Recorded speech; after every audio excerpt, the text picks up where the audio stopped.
No niin, hypätään ihan ekana tuohon vuorovaikutuksen laatuun, yhteyden laatuun. Tämä on nimittäin semmoinen juttu, mitä mä näen ihan super paljon tapahtuvan ihmissuhteissa. Eli alkuun, kun ihmiset on yhdessä ja ollaan siinä rakastuneessa tilassa, niin silloin on valtavasti yhteyttä ja toinen on maailman ihanin ja vaaleanpunaiset silmälasit. Niiden läpi katsotaan se kaikki. Silloin on helppoa. Se yhteys ja se rakkaus ja se hyvä energia ikään kuin pitää huolen itsestänsä. Sitten kun se arkisuus alkaa siihen tulemaan ja ne vaaleanpunaiset silmälasit alkaa ikään kuin tippumaan, me nähdään se ihminen sellaisena, kuka hän todella on. Itse asiassa mikä hän on ihan koko ajan ollutkin, mutta meidän vaaleanpunaiset silmälasit on vaan pitänyt meitä semmoisessa tilassa, jossa me koetaan se ihminen tosi eri lailla. Jolloin meidän vastuulle alkaakin siinä suhteessa tulee enemmän ja enemmän se, että miten meidän tiimi pitää huolta siitä, että se suhde pysyy ravitsevana. Koska se, mitä alkaa tosi helposti käymään, on se, että se suhteen vakiintuminen tekee siihen semmoisen, että nyt me ollaan tässä. Ja tietyllä lailla semmoinen effortti ravita sitä suhdetta rakkaudella, yhteydellä, seksuaalienergialla, erotisoimalla toista, ihailemalla aktiivisesti toista, alkaa hiipumaan. Ja nyt teidän tehtävä voisikin olla pohtia sitä, että miten te alatte tietoisesti palauttamaan tuommoista vuorovaikutuksen tapaa teidän suhteeseen takaisin.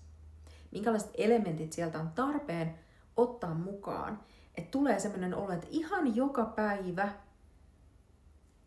sä näet toisen rakastavasti ja toinen näkee sut.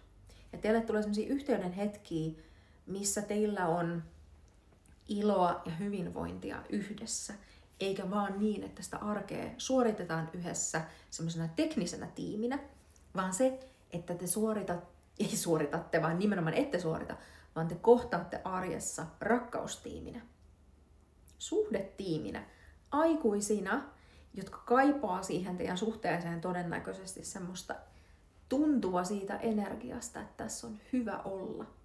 Ja se ei ole semmoinen, mikä välttämättä on vaan niinku puhdasta automaatiota.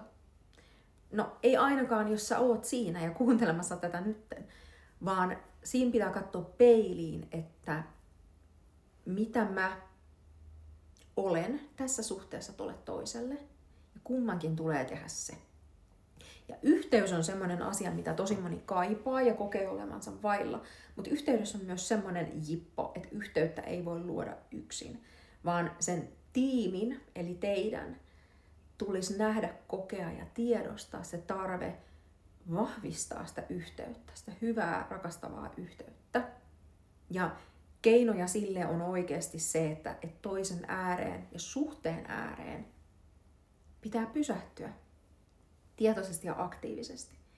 Eli nyt vaikka semmoinen ajatus, että kirjoittakaa paperille, jutelkaa yhdessä, kirjoittakaa paperille, voi tämän harjoituksen tehdä yksinkin, että minkälaisissa hetkissä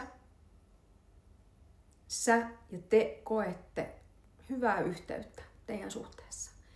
Mitä ne asiat niin on ollut aikaisemmin mahdollisesti, mitä ne on ollut viime aikoina, minkälaista semmoista, mikä oli tosi ihanaa ja ravitsevaa ehkä kaipaa, mitä ei ole tuossa pitkään aikaan ollut. Ja sitten, että niistä puhuu, ja että te tuutte yhdessä tiiminä tietoiseksi siitä, että mikä on sitä ravitsevaa aluetta, kenttää teidän suhteessa, mistä teidän tehtävä on pitää siitä huolta yhdessä. Ja silloin, kun me ollaan tosi isoissa vajareissa rakkaudesta ja yhteydestä, meistä tulee helposti myös meistä tulee nälkäisiä sitä kohtaan. Ja sä tiedät nyt fyysisesti sen, että jos sulla on ihan pirunmoinen nälkä, niin silloin ainoa, mitä on mielessä, on se, että ravintoa mulle nyt, ja ihan sama mitä se on, vaikka se olisi niin kuin huonoakin pikaruokaa tai muuta, ja sit suurin piirtein silleen, että nirhaa jonkun, jos ei nyt saa ruokaa. Eli se meidän energia silloin, kun me ollaan nälkäinen ja vajareissa jostain tosi tärkeästä ja ravitsevasta, on hyvin terävä, se on hyvin niin kuin vaativa, tahtova, haluava. Ja silloin se, että me halutaan vaan silloin täyttää se oma tarve ja mahdollisimman nopeasti. Se on tosi ymmärrettävä mekanismi. Ja silloin, kun me ollaan vajareissa siitä yhteydestä, niin kun kaivataan sitä toiselta, meidän kaipuu siihen saattaa olla niin terävä ja nälkäinen, että se tulee semmoisella myös terävällä ja nälkäisellä kärjellä. Mä tarvin sulta tätä, meillä ei ole ollut tätä, sä et ole ikinä enää tämmönen, mä haluan tämmöisen takas. Jolloin se vuorovaikutuksen laatu voi olla semmoinen, että se vähän niin kuin työntää toista pois. Eli siinä on pelote. Anna mulle sitä tai. Ja sä oot silloin ihan oikeassa, se sun tarve on ihan tosi todellinen, se on tosi tärkeä. Mutta se kärki, millä se tulee, voi olla semmoinen, että joko sun kumppanissa tulee tämmöinen efekti, okei, mä teen mitä tahansa, pelon kautta lähtee sitä sulle niin kuin tarjoamaan. Tai siinä tulee semmoinen tämmöinen, niin että tää energia on semmoinen, että mä en ainakaan niin kuin halua sitä antaa. Jolloin se, että taas teidän tiimi tunnistaa sen, että nyt nälkä on iso. Ja on tärkeää, että sitä aletaan ravitsemaan sitä nälkää. Mutta se, että ettei siinä lähde semmoinen vaativuuden energia liikkeelle, joka työntää toista pois. Ja silloin tarvitaan tosi selkeää, kirkasta kommunikaatiota. Eli se, että sieltä aikuisen kohdasta, joka tunnistaa sen tarpeen, niin se aikuisen kohdasta sä tuut ja sanotat sen sille toiselle. Että tiedätkö mitä? Mä tarvin. Mä kaipaan. Mä ikävöin tätä. Mä haluaisin niin tän takas, mitä meillä oli. Ja uskaltaen päästää itsensä myös siihen tunteeseen. Mutta se tunne ei ole tämmönen. Se ei ole se nälkäinen kummitus janoamassa, vaan se tunne on se, että tää on totta mulle. Se on sulle myös testi. Vastaako sun puolisokumppani siihen? Kuuleeko hän? Haluaako hän kuulla? Haluaako hän kuulla? Sä voit sanoa sille, että nyt sun on aika kuulla mua. Mun tarvii saada tulla kuulluksi tämän kanssa. Mä oon tosissani. Mä oon tosissani. Tosissaan ja totuudellinen saa ja pitää aina olla. Jos toinen torjuu sen, ohittaa sen, ei ole kuulevinaan, silloin se ei ole enää sun syy. Vaan tässä on sulle testi myös siitä, että minkälaista tiimiä, vahvistuvaa tiimiä te pystyisitte alkaa yhdessä rakentamaan.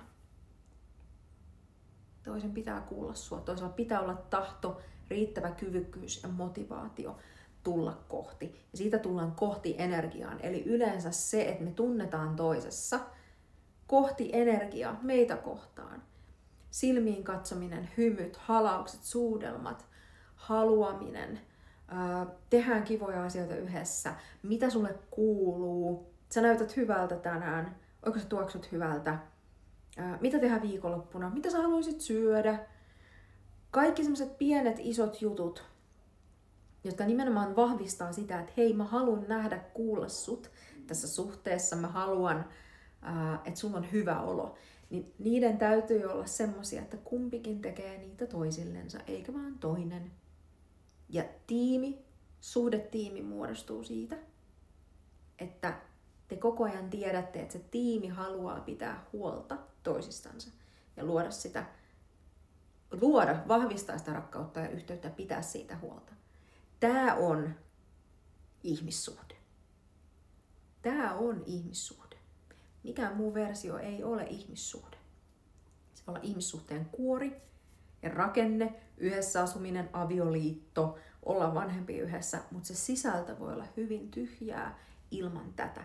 Tätä sä saat toivoa, kaivata, haluta, ja tätä kun ja jos te ootte parisuhteessa, ihmissuhteessa, niin tää on se teidän ainoa tehtävä yhdessä rakentaa ja pitää huolta siitä.